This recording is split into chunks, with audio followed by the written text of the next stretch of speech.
வணக்கம். இன்றைக்கி காரசாரமான மசாலா வச்சு மட்டன் கிரேவி செய்யலாம். முதல்ல ஆட்டுக்கறியை சுத்தம் பண்ணி குக்கரில் வேக வச்சு எடுத்துக்கலாம். மட்டன் வேக வைக்கிறதுக்கு நான் இஞ்சி பூண்டு பேஸ்ட்லாம் போடல.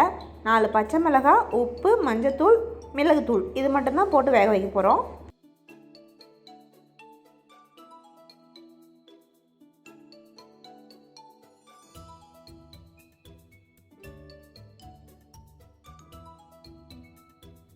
கறி ஒரு 10 நிமிஷம் நல்லா வதக்கி விட்டு கறி வேகிறதுக்கு தேவையான அளவுக்கு தண்ணி ஊற்றி மூடி போட்டு ஒரு 3 விசில் வச்சுக்கலாம்.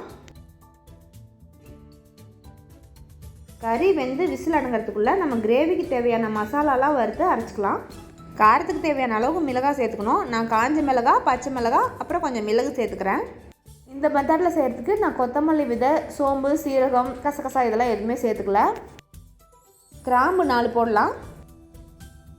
ஒரு சின்ன பீஸ் பட்டை, அப்புறம் ஒரு அன்னாச்சி மொக்கு, 2 ஏலக்காய், பிரியாணி இலை 2,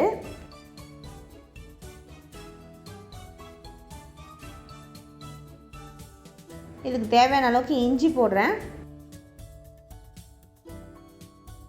சின்ன வெங்காயம் ஒரு 10, பூண்டு ஒரு 10 பல்.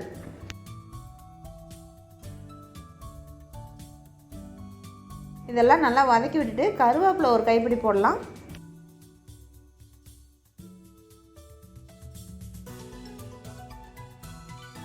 இதெல்லாம் நல்லா வதங்கிடுச்சு. இனிமேல் தீயை அணைச்சிட்டு ஒரு 2 ஸ்பூன் தேங்காய் சேர்த்துக்கலாம்.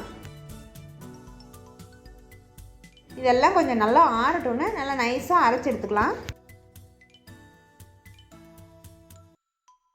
இதை நல்லா அரைச்சி எடுத்துக்கிட்டோம். இனிமேல் கிரேவி செய்ய ஆரம்பிக்கலாம்.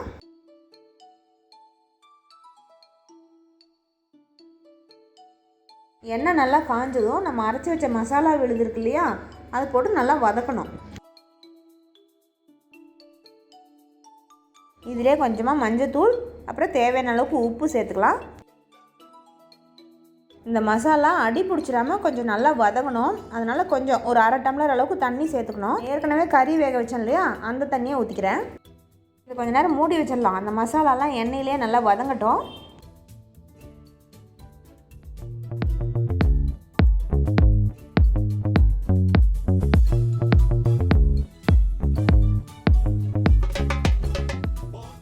இந்த மசாலா நல்லா வதங்கினதுக்கப்புறம் நம்ம ஏற்கனவே வேக வச்சுருந்தோம் இல்லையா ஆட்டுக்கறி, அதையும் இதிலே சேர்த்துக்கலாம்.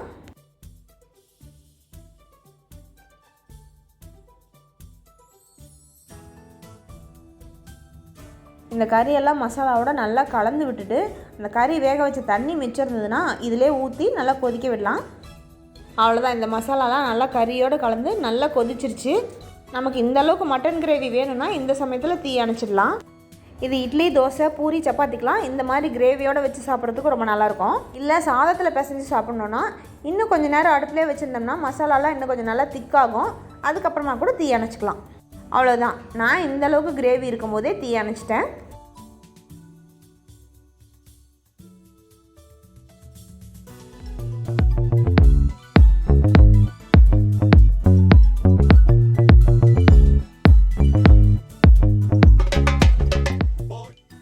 கம கமன்னு காரசாரமான மட்டன் கிரேவி சாப்பிடலாம்.